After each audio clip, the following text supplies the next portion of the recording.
Today we're talking about simple gifts on page 79 in your Piano Adventures book. All right. And we have to learn, make sure you understand two different things. So let's talk about time signatures for just a minute. So this piece is in 4/4. And so what this means is there are 4 counts in a measure, all right? Or if you want to think of it this way, there are 4 quarter notes in each measure, because the quarter note will get 1 count. All right, or something that equals to it. So here I have a half note and half note, so that's 2 quarter notes in here, and the next 2 quarter notes in here, so that's 4 counts. I have 4 quarter notes, so there's 4 of them. 1, 2, 3, 4. Have a dotted half note, and then a quarter note. Okay, so these aren't necessarily in your piece, but this will be in your piece. So if you notice, we have a measure that's incomplete. We need to have, yes, that's really looks like incomplete. An incomplete measure, all right? It should have 4 counts, and it doesn't. I just don't want to put that E in. Oh, it's an L.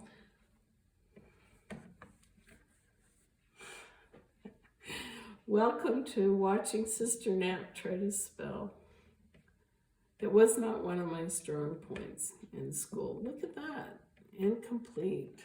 All right, so I have 2 eighth notes. We learned about eighth notes in class, at least, yes. So we have whole notes, 4 counts, half notes, 2 counts. Just to make it really fast and simple, an eighth note is a half a count. If I put 2 of them together with a bean, that's a half and a half, so it's equal to 1. So I have only 1 count in this measure. And if you look at the end, I have 3 counts in this measure. So if I put the first measure and the last measure together, then I have a complete measure. So right after the bar line is 1. These 2 equal to 1, so that's count 2, and we'll put 2 and that's 3. And then here is 4 over here. All right? So because there's nothing after this except a bar line, this has to be count 4. Right, this is called an upbeat, in case you don't remember. And then always on count 1 is what we call the downbeat. So all of these count 1s are downbeats. So we have an upbeat, a 4 and then we have the rest of the counts at the end. So if we look at your piece of music, we have 2 eighth notes,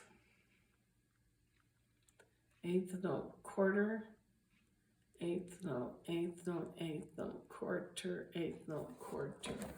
I would spend, if this is a new thing to you, eighth notes. I'm gonna put my metronome on 60. I'm gonna count to 3, and then I'm gonna come in and clap twice on 4. 1, 2, 3. 4 and 1, 2 and 3. I am just going to see if I can put my, can you see this? I don't know if you can. You have your books, you should be able to see it. 1, 2, 3. 4 and 1, 2 and 3, and 4 and 1, 2 and 3. 4 and 1, here's 4 quarters. Each gets a click. Eighth note, quarter. Eighth note, quarter, eighth note, quarter, quarter, quarter, quarter. 1, 2 and 3, 4 and 1, 2, and 3. This is a quiet piece.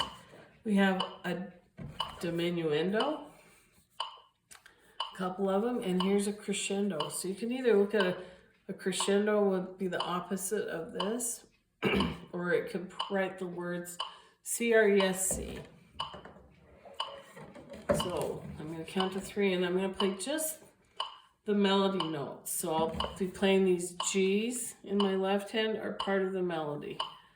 The harmony will be the chord parts. We'll put that in later. 1, 2, 3, 4, and 1, 2, and 3, and 4, and 1, 2, and 3, 4, and 1, 2, 3, 4, 1, and 2, and 3, 4, 1, and 2, and 3, 4, and 1, 2, 3, 4, 1, 2, and 3, 4, and 1. Softer. Forgot to crescendo, but you'll remember when you turn this in. Okay, now there's two kind of interesting spots. We have a new note, and it's a ledger line note. So we know that this is middle C.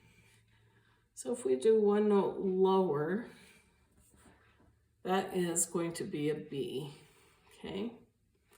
So we have two B's in the piece. We have a B right here on measure 4, and we also have a B on measure 5, and we're gonna play them different ways. So my thumb is on C, D, E, D, and then I'm going to extend.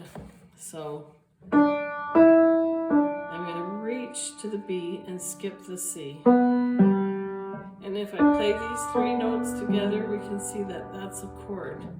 So measure 4 is where we ought to be. So before you play this and put your left hand chords in, you should just practice that. Now at measure 5, I've got my thumb on C, and I'm going to play B again, but this time I'm going to cross over.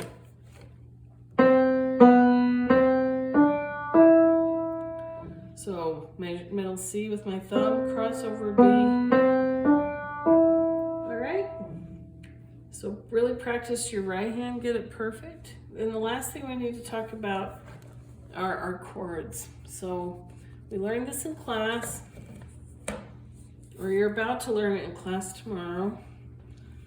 So we're going to draw a chord on my favorite note, bass C. Okay. So this chord comes from the scale. So we know what the pentascale looks like. C, D, E, F, G. So we're going to take the C, the E, and the G, and make a C chord like this. So that's the first note. We're going to not do the second. We're going to do the third. That's the fourth and the fifth. So to make this C chord, we're going to use the first note, the third note, and the fifth note, and stack it up. It should look like a snowman, okay? And now we're going to start labeling our chords. So since this is a C chord, we're going to write up above the treble staff of the C. Don't write the C here or down here. Now there's a new chord we're talking about. And this chord is taking the C scale, and we're going to use the 1 and the 5 still. But we're also going to use the 4 instead of the 3. So we're going to do 1, 4, and 5. So you're going to play C, and then F will be a little to the left, and then the G will be right there. This is called a C suspension 4. Okay, when you play it, it sounds like you're suspended until you change the 4 to the 3, back to the C chord. So that's why it's called a suspension. A little dissonance, and then we get rid of the dissonance when we change from 4 to 3. And so you put suspension 4, and that means don't use the 3 this time, but use the 4th note of the scale. So the C chord is the 1st note, 3rd note, and 5th note of the scale, and the C suspension is the 1st note, the 4th note, and the 5th note. So at measure 2, we have a C chord, and then at 3 we have a C suspension, and then at 7 a C suspension 4, and then 1 C suspension 4, and 1. Here comes the C chord. Now lift up the left, get ready for the suspension. Then rest, stretch, softer. And now I'm going to cross over this time on my B. I'm getting louder. C suspension 4. And it gets softer C. C suspension 4. Okay? And that's Simple Gifts. Not so simple, but it sounds great.